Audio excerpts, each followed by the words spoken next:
Humigit kumulang sa 10 budget meal ulam ang tinitinda ng kainang ito dito sa Kapasigan na kung tawagin nga ay Akis. Dinadayo at sinusugod nga naman talaga ng mga naghahanap ng murang pagkain dahil nga po sa kanilang presyuhan na nagre-range from 12 pesos hanggang 20 pesos. Mabuhay kayong lahat mga noit, mga kakay. Nandito nga po tayo sa likod ko. Mapapansin nyo ang kainan kung tawagin ay Akis. Ano ba ang dinadayo dito bukod sa presyo? Alamin natin ang lasa ng mga pagkain na yan. Kaya kausapin at kapanayamin na natin ang kaibigan natin si Ate Alma. Let's get it on!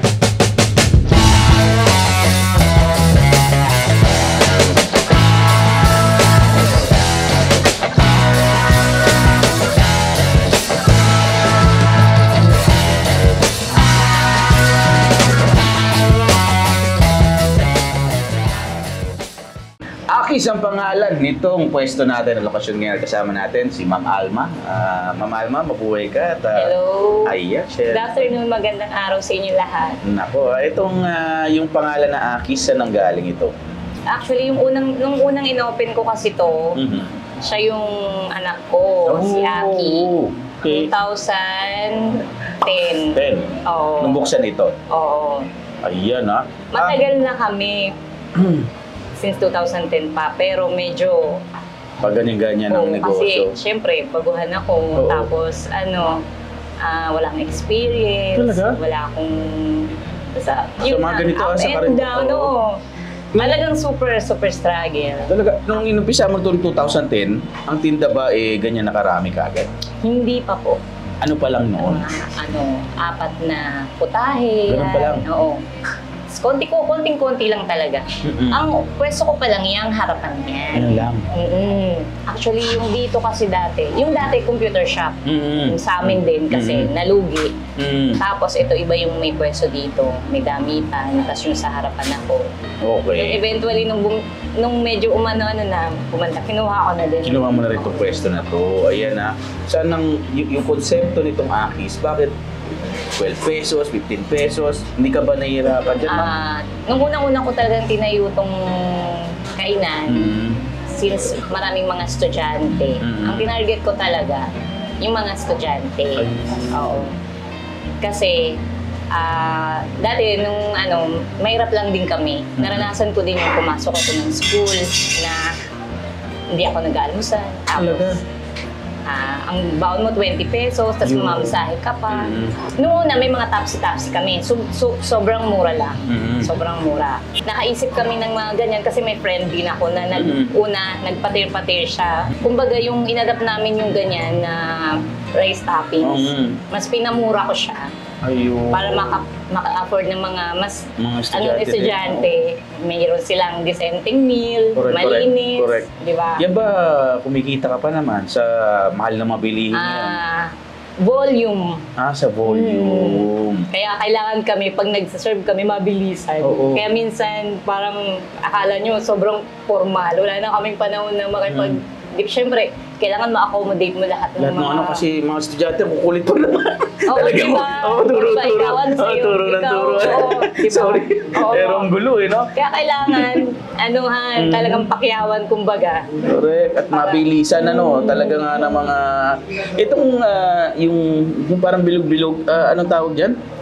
Bato-bato. Bato-bato. Yan mga ganyang klase ng pagkain, hindi ka ba, pating isaw, hindi ka naman nahihirapan sa resources mo sa kukunin niya? Meron na akong suki. Supplier. Sa tagal ko sa palengke, halos lahat ng mga nagtitinda doon kilala na ako. Kasi ako rin yung namamalengke hanggang ngayon.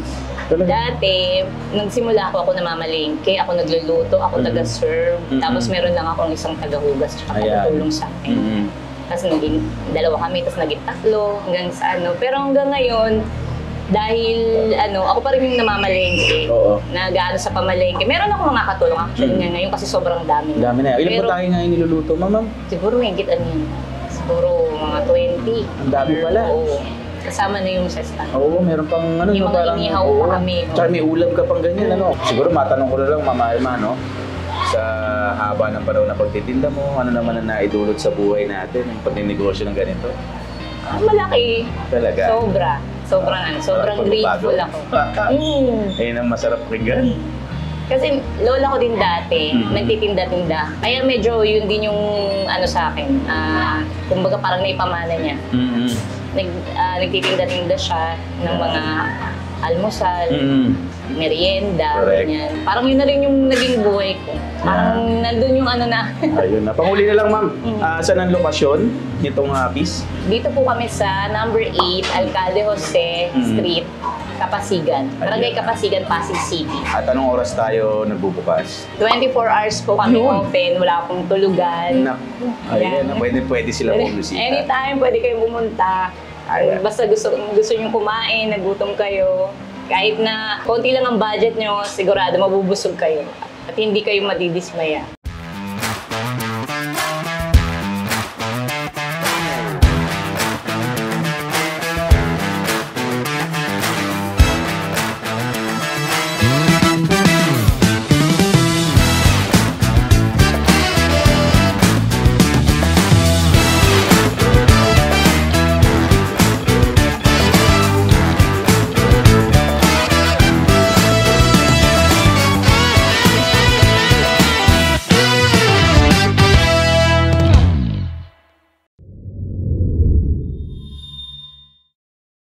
Hison is in the house, mga Noit, mga kakay natin. Pakilala ka muna dyan, kagawad, syempre. Sama natin, no? Mga kakay, Yan! magandang araw po. So, syempre, Robert Hison ng Palatiw, Pasig City, mga Noy. Palatiw. Palatiw tawag do, kagawad, no? Palatiw. Kala ko Palatiw, Palatiw pala. At kailan ka pa kumakain dito? Naikwento mo sa akin. Halos matagal na rin kasi 2002 nang graduate ako sa Rizal High.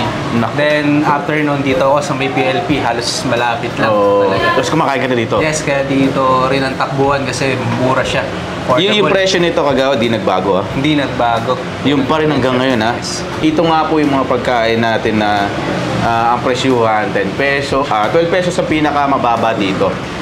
Yung kanilang ito, pater. No, kagawad. Yes, yes. At saka meron tayo dito, ito, tinanong ko kanina, 20 pesos sa sisig isaw ng manok. Ito, 15 pesos ang kanilang bato-bato. Bato to ng manok po eh. Itong isa, kalderetang balon-balunan ng manok, which is 20 pesos din, kagawad. Anong trip mong kainin dito? Dex, ito legendary na talaga itong ano na to, Pater. pattern na to. Yan. Kasi noong araw pa, hanggang sa dumagdag na ng dumagdag yung ano nila. Ang galing nga eh. Ang dami, no? Ang dami. Ang dami pong pagkain dito, By the way, nandito tayo sa Aki's Food House. Yes, Akis. Dito lang yan. Yan. Sa Kapasigan. Malapit Kapasigan. sa pamantasan ng lungsod ng Pasig. Nako, ayan nga po. Kaya kasama natin dito si Kagawad Robbie Hison at sinamahan tayo sa episode na ito dahil isa nga siya sa bumabanat dito. At nakakain na po ba kayo dito ng, or rather, kaya mga Noit, mga kakain, nakakain na ba kayo ng ganitong klaseng pagkain? Pakita ko lang sa inyo. Kala ko pasas nung una eh, no? Pero ito po yung bato ng manok. Ito yung nakadikit sa kanilang, technically parang atay-atay or something like that. Sa mga nakakaalam kung saan ito nakakapit na parte ng manok, comment down below na lang. Tara, bana tayo, Kagawad. Ano bang gusto mong try dyan? Parang eto ngayon yung trip ko eh. Noong mga araw kasi eto. Ngayon, try ko nga itong bituka. Sisig bituka. Sisig bituka. Yung isaw yan eh, no? Yes, yes. Yan. Minimal rice, tama-tama lang for the price of 15 pesos. Itong kinakain ko ngayon. May sile, parang ang dating sa akin, inadobong bato-bato. Natin.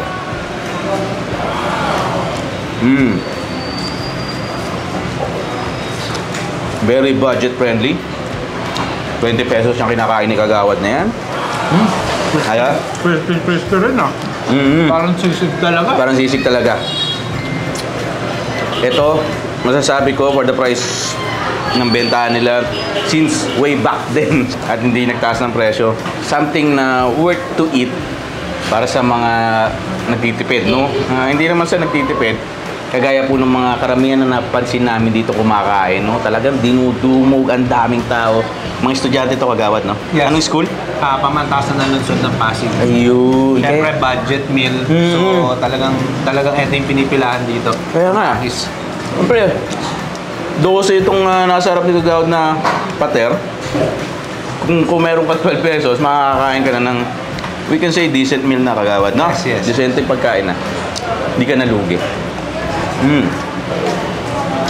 Kung estudyante ka, syempre, Titipid ka. pipiliin mo yung dito.